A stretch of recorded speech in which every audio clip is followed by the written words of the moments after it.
Hey everybody, it's Rob from Flailthroughs. This is Gundam Battle Operation 2, and this is another installment of the Buffs We'd Like to See series with Salty Walty.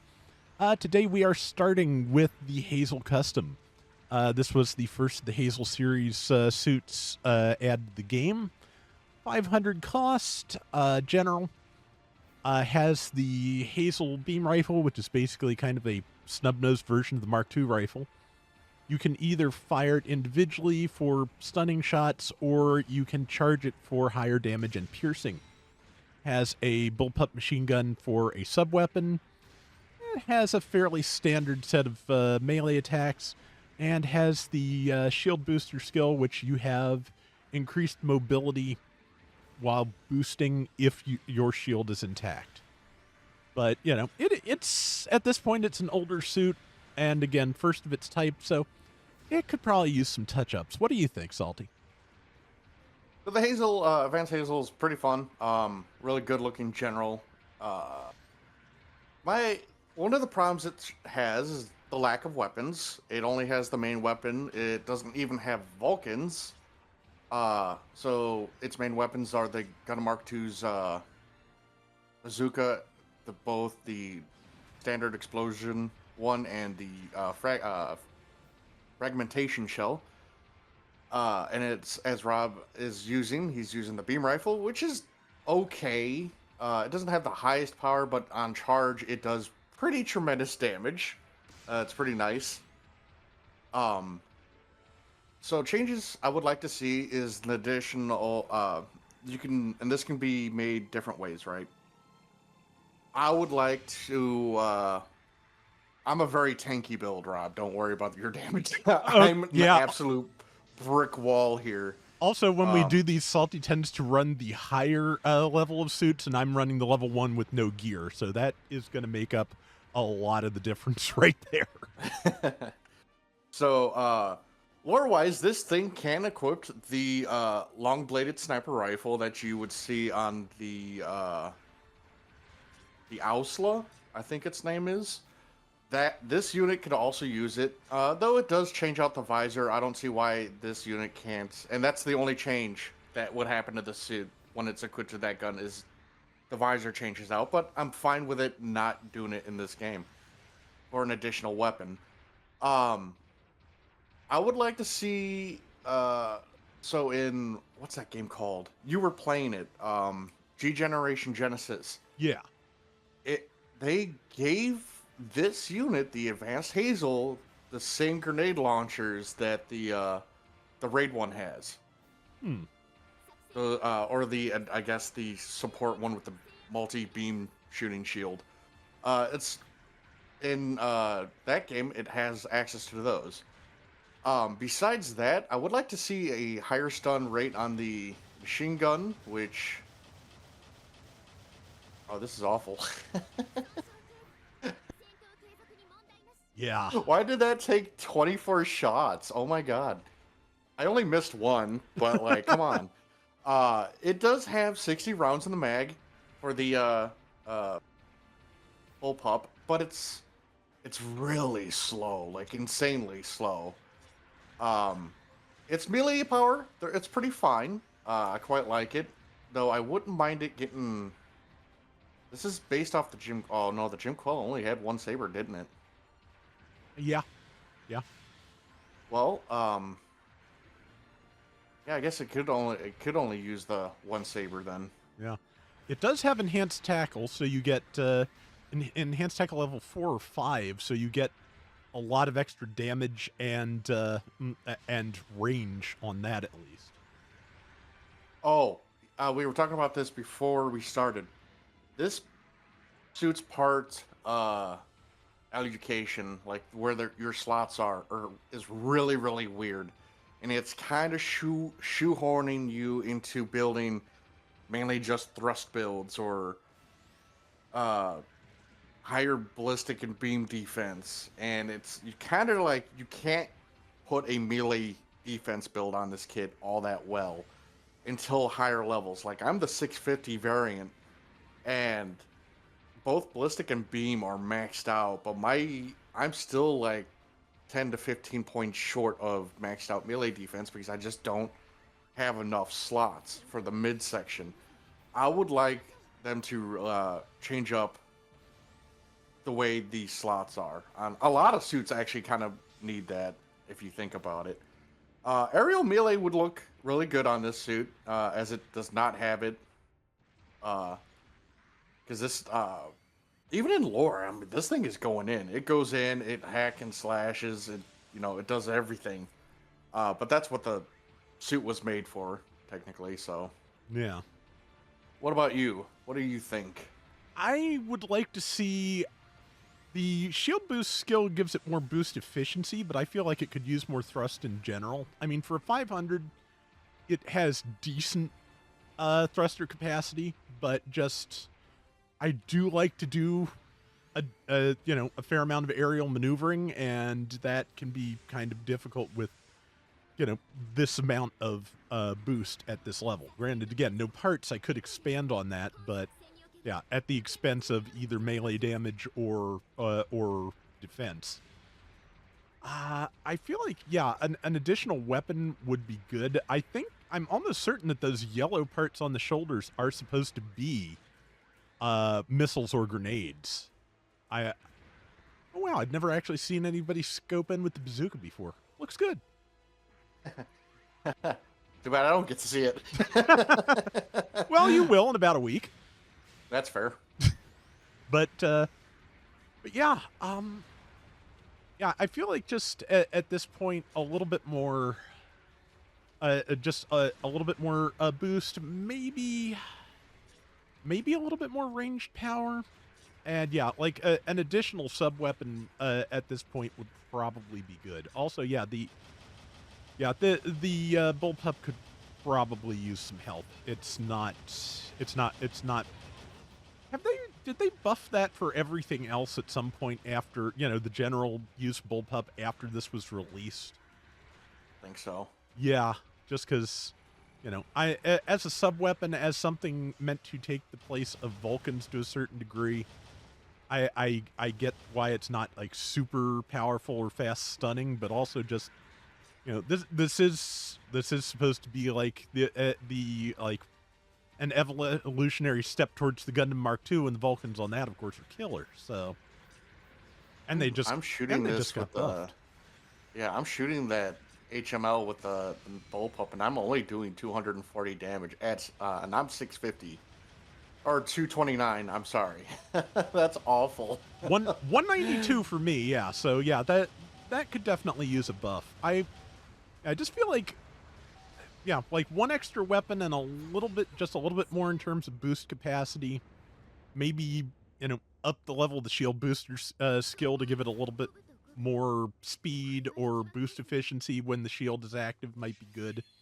Because, yeah, that's another thing. Like, all the things I was saying about the mobility and the air boosting, when that shield goes up, all of those go away. So, yeah, that is... if that's going to be the disadvantage, I feel like leaning into the advantage of the shield a little bit harder might be a good idea. Well, if they also if they do that, you could also increase its running speed, kind of like how the Gym Guard custom and the GPO2 MLRS and BB get such a fat, amazing speed boost when their shield is gone. Yeah, I think part of that is just how the shield mechanics work in the game. Like, they both have large shields, and I think those give you the largest speed boost when they go up. But yeah, you could definitely add a skill to the Hazel to, like, okay, yeah, it just walks way faster when its shield is gone. I would like that. That'd be good. Yeah. All right, and we are following up with the AG, which, yeah, this one, of course, this thing is just weird all around. This is another one of the designs made for the original series for aquatic mobile suits that was never actually featured. And yeah, it is a strange little hovering suit. It comes in, it costs 200, which functionally doesn't really exist anymore in game and as a playable cost. You can do it in custom rooms, but it never comes up in rotation. It has the aquatic mobile shooting skill. So when you can fire the missiles while boosting underwater.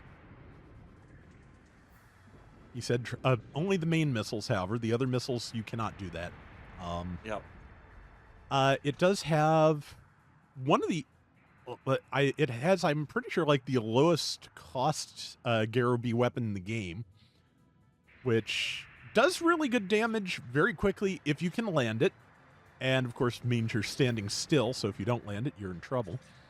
And yeah, it also has a drill for its melee attack, which again does really good damage if you can land it. It does have that hover suit thing where, of course, pulling back for the downswing kills your momentum, so you have to be very, very crisp about that movement if you don't want to just be, slowed down considerably. But I think that may just be a me problem. But yeah, it is an early raid, so it is fragile, and its stun defenses are kind of minimal. What do you think? So this is one of the suits I was wanting to be added to the game for like the longest time, because it's silly, it's dopey, it's cute, it's really stupid. And there's another variant of that I really want in the game. It's called the Azak or Adzak. The name keeps changing. And that's that thing's armed with two twin megaparticle cannons, flamers, and missiles or torpedoes. I don't remember. It's really silly. But so for this unit, it is as Rob says, it's 200 cost raid. Mine's 350 as it goes to level 4. This thing has a lot of problems. It has insane amount of HP. It has a good chunk of HP, let's be honest. Really good kinetic defense. It has, I think, 4 beam resist and like absolutely nothing for melee resist. Mm-hmm. That needs to change for this thing. Your huge insane amount of HP cannot carry you that far. It doesn't have the resistances it needs to make use of that insane HP. It only the beam gun, even though it's not a beam gun, it's a laser. It is really strong, as Rob said. 4K on something that only has like a couple of, range correction on it.